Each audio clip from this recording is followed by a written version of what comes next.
Selamat datang di Genbira, Genbi Malut Bacarita. Halo Genbiers, senang sekali saya Fitra Ningsi hari ini akan menemani Anda di episode podcast Genbira, Genbi Malut Bacarita. Dan hari ini kita akan kolaborasi dengan BNNP Maluku Utara. So saya mau sapa juga nih sonarsis yang ada di rumah, sobat bersinar dan eksis. Dimanapun kalian berada, semoga tetap dalam keadaan sehat. Dan jangan lupa jika kalian beraktivitas di luar rumah, tetap mematuhi protokol kesehatan dengan memakai masker, menjaga jarak dan tetap mencuci tangan. And for those who are working from home, semoga juga dalam keadaan sehat. Hari ini kita kedatangan special guest, narasumber kita yang luar biasa. Kita akan bincang-bincang terkait dengan war on drugs. Nah, apa sih war on drugs itu? Nanti akan kita bahas di episode podcast kita kali ini. Pasti udah gak sabar kan siapa special guest kita hari ini? Nah, kita mau langsung sapa aja nih. Beliau ini adalah Kepala BNNP Maluku Utara, Brigjen Pol Roy Hardy Sihaan, SIK SHMH. Langsung kita sapa aja. Selamat sore Bapak. Selamat sore Ningsi. Oke. Nah, sebelum kita mulai bercerita seru hari ini, saya mau izin dulu nih, aku nyapanya dengan sebutan Bapak atau Abang kah atau siapa? Saya sih pengen berasa deket aja ya. Kalau pengen deket panggil abang aja deh. Abang aja, oke. So there is no gap between us ya. Ada gap lagi. Karena kita mau bercerita santai hari ini, mau ngobrol tentang narkoba. Biar tambah muda juga. Oh iya, iya masih muda juga kok Genbiers dan Sonarsis. Beliau ini masih sangat energik dan punya inovasi yang luar biasa. So physically and intellectually he's awesome. Bukan begitu? Oke. Kita hari ini akan bahas tentang war on drugs nih Bang. Perang melawan narkoba. Nah, kalau kita baca cerita tentang perang melawan narkoba, automatically kita harus tahu apa sih sebenarnya narkoba itu. Tapi sebelumnya saya percaya bahwa teman-teman di luar sana mereka sudah sangat paham dan sangat familiar dengan kata narkoba gitu. Tapi yang kita tahu hanya sesimpel narkotika dan obat-obatan terlarang. Ada kata terlarangnya. Nah, jadi saya mau Abang bisa memberikan sedikit penjelasan sederhana buat teman-teman Genbiers dan Sonarsis yang ada di rumah biar mereka lebih paham dan mengenal apa sih itu narkoba. Jadi kalau bicara narkotika atau narkoba itu kita nggak lepas dari undang-undang ya. Undang-undang yang saat ini adalah Undang Nomor 35 tahun 2009. Jadi kalau teman-teman atau sahabat-sahabat Genbiers pengen tahu tentang narkotika, bisa lihat buku. Tapi saya pengen cerita, sebenarnya kalau narkotika itu kita bagi atas 3 golongan. Yang pertama, kedua, dan ketiga. Gampangnya saja gini, di golongan pertama itu semua tanaman atau bahan sintetis atau bukan tanaman itu yang diperuntukkan untuk ilmu pengetahuan. Sebagai contoh misalkan tanaman koka, kemudian ganja, termasuk juga methamphetamine yang mungkin dulu pada tahun Undang-Undang Nomor 5 tahun 97 dinamakan psikotropika. Dia masuk dalam kategori golongan 1 ketika sudah masuk ke dalam Undang-Undang Nomor 35 tahun 2009. Jadi itu golongan pertama. Untuk golongan kedua itu untuk diperuntukkan atau alternatif terakhir itu diperuntukkan untuk pengobatan. Nah, contoh misalkan ada beberapa obat-obat yang kemungkinan dipakai untuk kesehatan seperti obat bius itu, morfin namanya, itu diperuntukkan untuk kesehatan. Jadi itu kita masukkan dalam golongan 2 dan golongan 3 itu khusus untuk yang terapi atau untuk perobatan medis. Itu gampangnya. Jadi golongan 1 itu ada nanti namanya daun koka, kemudian ganja, kemudian juga ada amfetamin di sana atau MDMA di sana. Kemudian yang kedua ada heroin, ada beberapa obat yang golongan ketiga ada obat-obat yang itu dalam kapasitas dalam pengawasan. Nah, pengawasan. Jadi untuk dalam terapi pun dia dalam pengawasan. Jadi di golongan 1, golongan 2, golongan 3. Jadi menurut golongannya saja sudah berbeda. Kira-kira gitu. Oke, jadi dibagi menjadi 3 golongan ya. Yang sudah seperti Abang Roy bilang tadi ada 3 golongan, golongan 1, golongan 2, dan golongan 3. Nah, menarik nih. Saya ingin tahu karena pasti saya yakin jenis-jenisnya banyak banget. Dan mungkin kalau kita mau hafal juga susah ya untuk hafal semua jenis-jenisnya. Nah, sebagai kepala BNNP ini pasti Abang Roy sudah punya banyak pengalaman terkait dengan mengungkap kasus narkoba ataupun mereka yang sudah menyalahgunakan narkoba. Nah, aku pengen tahu nih jenis-jenis yang memang paling sering mereka salah gunakan itu apa saja, dan yang paling gampang mereka pasarkan di peredaran gelap narkoba itu yang mana aja gitu. Kalau kita bicara di Maluku ya, di Maluku berdasarkan pengungkapan kasus di kita itu hampir bisa dibilang ganja sama sabu-sabu. kerjasama sabu-sabu. Tapi untuk golongan pertama yang tadi saya sudah sebutkan, misalkan dalam bentuk tanaman itu tidak, tapi ganjanya iya gitu ya. Ganjanya iya, tapi untuk sabu-sabu yang kita masukkan ke dalam golongan 1 itu sudah sangat marak beredar di wilayah Maluku. Tapi kalau untuk Indonesia itu cukup banyak ya, bukan hanya untuk ekstasi atau sabu-sabu atau mungkin juga bukan hanya ganja, tapi beberapa jenis narkoba lain kayak heroin, morfin juga ada. Tapi yang untuk Maluku memang hampir bisa dibilang hanya beberapa jenis narkotika saja yang kita bisa dapatkan di sini. Karena memang konsumennya juga hampir rata-rata memang mereka menggunakan atau mengkonsumsi sabu-sabu.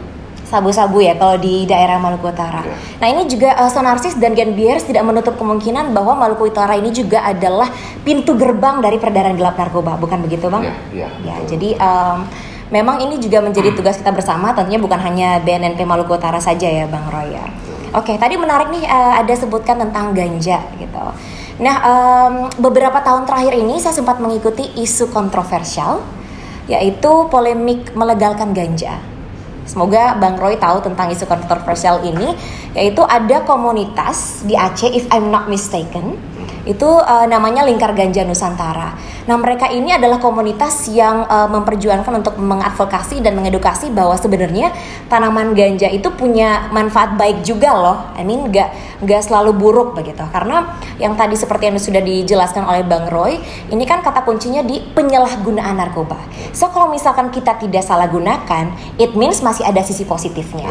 Nah saya mau minta tanggapan Bang Roy ini di luar dari kepala BNNP sebagai warga negara Indonesia juga, gimana pandangannya terkait dengan komunitas Lingkar Ganja Nusantara yang sebenarnya mereka sedang memperjuangkan untuk ganja itu bisa dilegalitaskan gitu.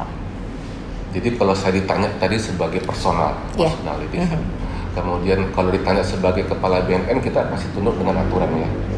Kepala BNN kita tunduk dengan Undang-Undang Nomor 35 tahun 2009. Jadi di situ memang diatur bahwa tidak membedakan, pokoknya ganja di dalam golongan 1 itu masuk dalam kategori narkotika. Tetapi kalau ditanya pribadi dengan keberadaan daripada Lingkar Ganja Nasional, Nusantara itu kami memang belum pernah ketemu mereka, tapi saya baca di artikelnya.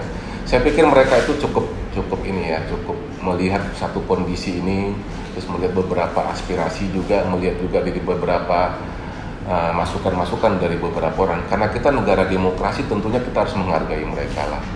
Karena mereka juga punya pertimbangan kenapa mereka mendorong atau mengadvokasi kira-kira ganja ini bisa nggak dilegalkan. Tapi tentunya sama halnya dengan beberapa jenis narkotika lain, khususnya di golongan 2. Tapi kalau di golongan 1 itu jelas-jelas memang kalau bicara di aturan atau di regulasinya itu tidak boleh dipergunakan untuk pengobatan.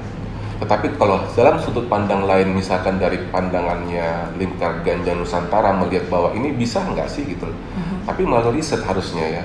Jadi teman-teman mungkin saya mendorong juga tidak masuk hanya ke BNN, tapi mendorong beberapa lembaga-lembaga dalam hal ini, misalkan apakah itu Departemen Kesehatan, kemudian melakukan riset langsung ke beberapa tempat, mengundang beberapa lembaga yang berkompeten, bisa saja LIPI misalkan atau siapa saja untuk melihat. Dan kita sangat tidak alergi dengan hal tersebut. Tentunya kita BNNP itu atau BNN itu melihat, kita akan tunduk apabila hasil riset nanti mengatakan bahwa apabila ganja tersebut dapat dikategorikan sebagai satu zat yang bisa dipakai untuk pengobatan, why not, kita juga akan tunduk dengan itu. Karena memang posisi BNN itu kan hanya kan ikut aturan, ikut regulasi.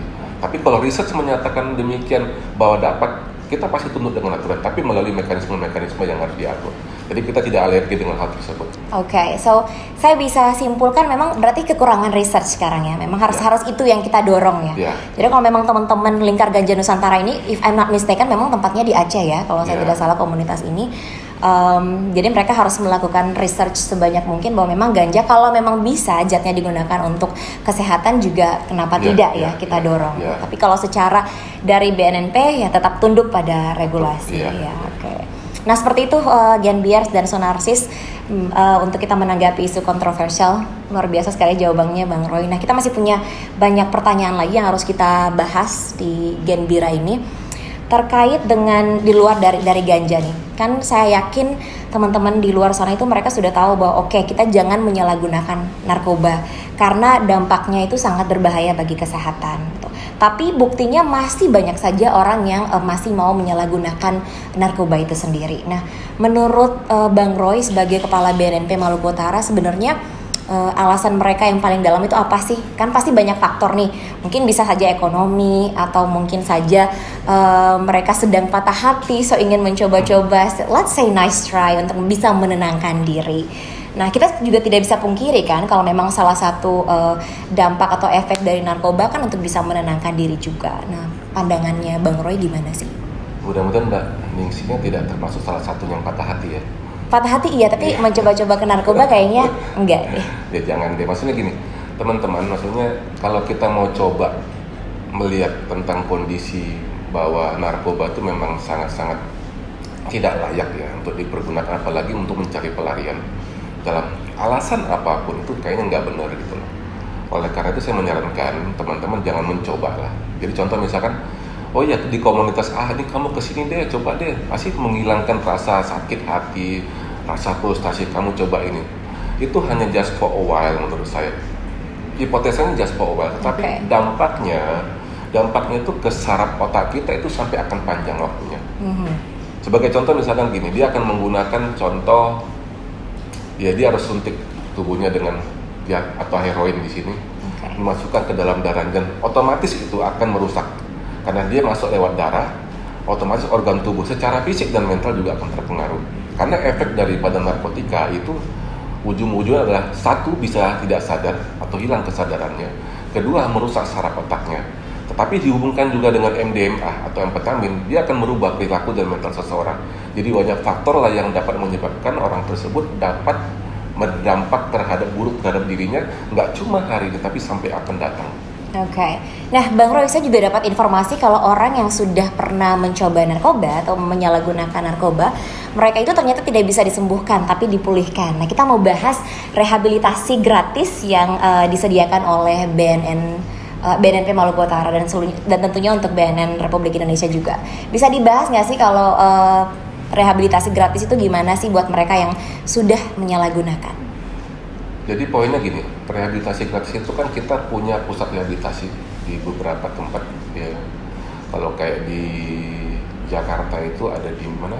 Di wilayah Lido, kemudian di Makassar juga ada, kemudian ada beberapa tempat juga ada. Jadi rehabilitasi itu ada rehabilitasi sosial sama rehabilitasi medis. Ya. Oleh karena itu pemerintah dengan tegas mengatakan pusat rehabilitasi yang didirikan oleh pemerintah itu adalah rehabilitasi gratis. Jadi bagi siapapun yang pecandu atau mereka sebagai penyalahguna narkoba datang ke sana untuk memulihkan dirinya. Ya, jadi ada beberapa kelompok sebenarnya yang di dalam regulasi atau aturan undang-undang itu yang mewajibkan sebenarnya. Di undang-undang tersebut mewajibkan mereka direhabilitasi. Undang-undang tegas mengatakan, termasuk juga mereka yang kelompok di bawah umur, yang kita katakan korban penyalahgunaan. Mereka diwajibkan, mungkin melalui orang tuanya dibawa ke sana. Kemudian keberadaan BNN di mana? BNN itu sifatnya dia merujuk. Contoh misalkan, ketika itu masih bersifat rawat jalan, kita bisa lakukan. Tapi kalau sifatnya sudah kecanduan atau ketergantungan, di mana kita harus merujuk dia ke pusat rehabilitasi, sehingga mereka akan melakukan itu melakukan langkah-langkah semacam merehabilitasi medis, termasuk merehabilitasi sosial. Bahkan ketika mereka sudah menyelesaikan tahapan itu pun ada namanya pasca rehabilitasi, yang mau nggak mau kita juga ikut concern ke sana untuk mendampingi mereka. Harapannya adalah supaya mereka tidak akan kembali lagi, karena potensi mereka yang dikatakan sebagai pecandu atau ketergantungan obat akan balik lagi dengan mencoba barang tersebut, sehingga kita berharap dengan ada pasca rehabilitasi mereka tidak lagi balik ke arah yang semula.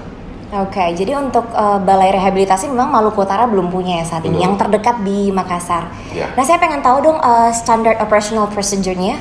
Gimana sih caranya kalau misalkan ada nih, saya nggak mau bilang, I don't want to say, mungkin ada teman saya atau kenalan saya yang sudah menyalahgunakan narkoba, terus gimana caranya kita biar bisa datang untuk bisa mendapatkan rehabilitasi gratis gitu? Apakah kita harus menghubungi BNN atau gimana? Sebenarnya BNN itu kan sudah lama terbentuk ya, jadi mereka datang ke sini pun bisa, tapi melalui kontak person juga bisa. Kita sudah ada beberapa akun medsos kita juga ada, mereka bisa chat juga ke sana. Tapi kalau mereka memang benar-benar belum paham dan pengen komunikasi langsung dengan kita, bisa datang ke sini. Nanti kita pun melihat, salah satunya akan mereka mengisi form, terutama mereka yang yang terindikasi sebagai penyalahguna narkoba atau pecandu tadi mengisi form. Dalam beberapa form itu akan ada beberapa pertanyaan-pertanyaan atau yang harus diisi oleh mereka yang dikategorikan sebagai penyalahguna atau pecandu tadi, yang kemudian diisi. Kemudian setelah diisi nanti kita akan arahkan kepada tim assessment. Tim assessment itu nanti akan menilai kira-kira orang tersebut dalam kategori sedang atau dalam kategori berat atau dalam kategori ringan. Sehingga kalau kapasitas dia sebagai ringan atau sedang itu masih bisa dilakukan semacam rehabilitasi oleh kami. Tapi kalau udah dalam kategori yang berat itu harus kami rujuk ke balai rehabilitasi atau pusat rehabilitasi yang ada di Makassar yang terdekat dari Maluku Utara. Oke, so ada klasifikasinya ya. Nah, kita mau bahas nih, kita ambil dulu dari pendekatan kebudayaan. Ini kan di Maluku Utara nih masih ada stigma kalau lihat BNN itu mau masuk takut gitu. Apalagi buat mereka yang sudah menyalahgunakan narkoba. Pasti pikiran dalam pikiran mereka tuh pasti gue bakalan langsung masuk penjara nih. Let's say like that, mungkin seperti itu. Nah, gimana sih caranya? Pasti kan BNN juga punya program-program untuk meyakinkan masyarakat di luar sana, terutama bagi generasi muda yang sudah menyalahgunakan narkoba itu untuk bisa datang dan membuka diri bahwa oke, saya sudah pernah mencoba narkoba nih dan saya mau pulih gitu. Gimana sih cara BNN untuk meyakinkan itu? Saya yakin pasti punya program-program yang sudah dicanangkan dari dulu dan sudah dilakukan hingga saat ini. Kalau lihat di beberapa akun medsos kita dan beberapa campaign yang sudah kita lakukan ke masyarakat di Maluku Utara, kita sudah gencar sih menyampaikan kepada mereka, yuk datang ke BNN dengan tanpa ragu-ragu, kita pastikan gratis gitu ya. Kasih gratis. Hanya memang dilema karena mereka kan sudah terganggu saraf mereka, ada keengganan juga sama mereka dan kepengetahuan mereka juga terbatas. Sebagai contoh misalkan gini, ketika mereka ditangkap misalkan dalam rangka misalkan operasi di satu tempat hiburan, terus kita tes urin, dalam benak mereka pasti ini akan diproses hukumnya. Tetapi mekanisme yang dibangun dengan adanya BNNP atau saat ini ada undang-undang yang mengatur itu, mereka nggak serta-merta ketika mereka diproses kemudian dicek urin langsung divonis sebagai mereka pelaku. Ya, oleh karena itu ada namanya TAT, tim assessment terpadu. Itulah yang menilai nantinya terhadap orang ini. Apalagi barang bukti tidak ada, hanya tes urin saja. Nah, oleh TAT ini nanti harus disepakati dilakukan semacam kayak diskusi apakah orang ini memang harus diproses secara hukum atau memang dia harus dilakukan rehabilitasi. Bila dia memang harus diproses hukum untuk kasus itu, mungkin dia sudah berulang-ulang. Apalagi berulang-ulang ketangkap. Nah, oleh karena itu nanti itu TAT lah nanti yang memutuskan terhadap orang ini. Nah, yang menjadi satu persoalan besar nanti misalkan ketika kasus itu muncul barang buktinya cukup besar, walaupun baru pertama kali. Nah, si TAT juga atau tim assessment terpadu dia akan menilai juga, mengakses orang ini diproses atau tidak. Tapi ada kewajiban di dalam aturan undang-undang mereka harus dilakukan TAT. Oke, menarik nih. Kita bandingkan dulu nih untuk penyalahgunaan narkoba, orang yang sudah menyalahgunakan narkoba dengan yang meredarkan narkoba.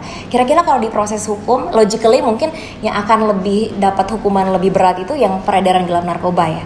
Nah, bisa kemarin saya juga update info yang diposting oleh Instagram Info BNN Maluku Utara terkait dengan jaringan antar lapas, pengungkapan kasus narkoba jaringan antar lapas. Nah, kalau kita mikirnya mereka sudah ada nih, sudah di lapas nih, kok masih bisa aja ya mereka meredarkan narkoba dari lapas itu? Sebenarnya ada apa sih? Ya inilah. Bisa nggak kasih bocoran? Ini saya mau cerita sebenarnya. Saya sebenarnya tidak mau terlalu masuk ke domainnya daripada lapas, tapi kalau kita sadar melihat ini fakta ya, fakta yang menjelaskan bahwa seharusnya kan napi yang ditaruh di lapas itu mereka mendapat pembinaan. Kemudian mereka juga tidak mungkin akan mengulangi hal yang sama. Bahkan sekarang seperti tadi yang disampaikan Ningsi bahwa ada pengungkapan kasus di kami tentang pengungkapan jaringan lapas antar lapas yang menunjukkan bahwa tingkat pengawasan terhadap narapidana yang ada di lapas itu masih dianggap kurang. Ya terutama oknum narapidana. Kita nggak mau bicara semua narapidana itu jelek, tapi ada oknum narapidana yang mengendalikan, yang faktanya demikian. Oleh karena itu juga ini kan semacam hal yang harus kita konsen lakukan, apakah itu dari Kementerian Imigrasi atau Kementerian dalam hal ini Hukum dan HAM melihat kondisi itu gitu ya, sehingga nantinya ke depan nggak ada lagi para oknum narapidana yang dapat mengendalikan satu jaringan narkoba antar lapas gitu loh. Ini cukup menurut kita cukup memperhatikan, yang mau nggak mau kita concern untuk sama-sama melihat kasus ini supaya menjadi perhatian terutama di Kementerian Hukum dan HAM. Oke, jadi kita garis bawahi ya, Genbiar sama Sunarsis, memang ini oknum ya, tidak serta-merta bahwa memang jaringan antar lapas tuh mereka napi-napi itu dibiarkan begitu saja, tidak. Tapi memang ada yang mungkin tidak bertanggung jawab dengan tugasnya mungkin ya. I mean it's still possibility-nya, masih ada kemungkinan-kemungkinannya. Oke, saya mau nanya lagi nih, sebenarnya kalau dari BNNP Maluku Utara, Bapak, sorry ya Bang Roy, selaku Kepala BNNP Maluku Utara, sebenarnya hal tersulit apa sih kalau misalkan kita mau ungkap kasus narkoba atau untuk meyakinkan generasi muda saat ini untuk tidak menyalahgunakan narkoba, itu hal tersulit apa yang dihadapi BNNP Maluku Utara saat ini? Sebenarnya kalau teman-teman Gembias tahu bahwa persoalan narkoba itu kan bukan persoalan yang harus diselesaikan oleh BNN, tapi ini persoalan bersama, persoalan oleh kita semua gitu, bahwa BNN kan cuma wadah saja, lembaga pemerintah yang kebetulan mereka harus menyusun program-program, diantaranya misalkan pencegahan, kemudian penegakan hukum, tetapi tanpa partisipasi semua pihak, semua lapisan masyarakat, terutama masyarakat yang harusnya mereka bisa bisa mengurangi ya. Dalam teorinya kan kita supply and demand-nya terus kita reduce ya. Jadi kalau untuk demand-nya memang teman-teman atau masyarakat sudah sepakat untuk tidak mau terima, saya yakin supply-nya juga tidak akan ada gitu. Oleh karena itu partisipasi masyarakat itu penting. Jadi supaya tugas penegakan hukum di kita pun bisa lebih berkurang. Tapi kalau masyarakat tidak mau peduli, masyarakat pokoknya hanya memberikan tanggung jawab kepada BNN atau pihak penegak hukum yang lain, tentunya pekerjaannya tidak akan mudah. Itu yang paling penting. Sama halnya dengan hal lain juga. Ada kesadaran hukum dari masyarakat untuk mau tidak mendekati narkoba. Belum kita bicara represifnya loh, hanya bicara tentang mau nggak mendekati narkoba. Kalau dia tidak mau, saya yakin juga bandar tidak akan datang ke dia. Contoh misalkan Maluku Utara ini, kan Maluku Utara termasuk secara geografis ya, itu paling gampang lah melalui laut misalkan atau udara dan sebagainya. Tapi faktanya ketika kita ungkap kasus juga ada jalur-jalur lain, melalui jalur misalkan penggunaan jasa paket pengirimannya, jasa pengiriman paket yang digunakan. Nah oleh karena itu teman-teman semua berikan informasi atau masyarakat berikan informasi, semua pihak harus sepakat. Impres sudah ada, stakeholder sudah ada, kementerian, pemerintah daerah semua harus sama-sama sepakat bahwa kita harus perang melawan narkoba. Dengan semua perang melawan narkoba, saya yakin dan percaya nggak akan ada bandar yang masuk ke wilayah Maluku Utara atau masuk ke Indonesia. Asal sadar hukum masyarakat, kita semua tidak. Saya yakin itu bisa diminimalisir sehingga pengungkapan perkara itu juga bukan hanya semata-mata tanggung jawab kami, tapi tanggung jawab kita semua. Asalkan mereka semua mau berpartisipasi. Mau partisipasi. Jadi tidak ada yang tidak mungkin. Tidak ada yang tidak Cuman mereka sebenarnya bukan tidak tahu sih, hanya belum mau sadar untuk punya sense of humanity. Jadi itu yang harus kita build up. So Genbiars dan Sunarsis memang ini adalah menjadi tanggung jawab penting. So kita tidak hanya dihadapkan dengan isu pandemi COVID-19 saja, tapi isu narkoba ini juga sedang mengancam kita saat ini, bukan begitu? Nah saya mau minta closing statement dari Abang Roy ini. Kita sudah bincang banyak, sudah baca cerita tentang perang melawan narkoba itu apa jenis-jenisnya gitu. Nah closing statement buat teman-teman Genbiars dan juga Sunarsis yang ada di rumah itu seperti apa? Teman-teman Sunarsis dan Genbiars, dalam kesempatan ini izinkan saya sebagai Kepala BNNP Maluku Utara menyampaikan terima kasih bahwa dalam kesempatan ini kita diundang atau diajak untuk menyampaikan semacam campaign tentang bahaya narkoba itu sendiri melalui War on Drug. Ada harapan-harapan yang ingin saya ajak kepada semua teman-teman atau rekan-rekan dalam hal ini ingin mewujudkan Maluku Utara bersih itu tidak mudah kalau tidak dimulai dari kita sendiri. Tidak ada yang tidak mungkin kalau kita mau berusaha dan tidak punya niat. Kemudian kita harus berjuang melalui dari keluarga sampai ke lingkungan desa kita atau lingkungan tempat tinggal kita. Bagaimana caranya untuk sama-sama menjauhi narkoba. Cara menjauhi narkoba adalah kita bisa melakukan kreativitas, kita bisa melakukan hal-hal yang positif, kemudian bisa melakukan hal-hal yang berguna baik, paling tidak untuk lingkungan kita sendiri. Ya, kemudian masyarakat juga harus sadar bahwa lebih tidak ada gunanya menggunakan narkoba daripada ada gunanya. Kalau Anda punya masalah, kalau Anda frustasi, kalau Anda ada masalah dengan apapun itu, bukan narkoba jalan keluarnya. Tapi Anda harus datang ke Tuhan, datang ke Dia, minta tolong sama Dia. Atau kami siap untuk melakukan semacam konseling kepada Anda. Kalau Anda memang butuh konseling untuk kami. Jadi jangan coba-coba. Dan yang paling penting adalah ketika Anda melihat ada satu kegiatan-kegiatan yang diindikasikan sebagai tempat praktek orang-orang mau menggunakan narkoba atau pesan narkoba, laporkan ke kami. Sehingga nanti kami akan melakukan tindakan. Termasuk beberapa aparat. Ya, beberapa aparat, instansi pemerintah, swasta dan sebagainya yang Anda lihat, silakan lapor ke kami ke BNNP Maluku Utara. Kami akan benar-benar bergerak untuk itu. Itu yang ingin saya sampaikan kepada sobat Gembias, sobat Sonarsis, yang nantinya ini juga menjadi perhatian kita semua bahwa generasi muda, generasi bangsa itu harus benar-benar kita bersih dari narkoba.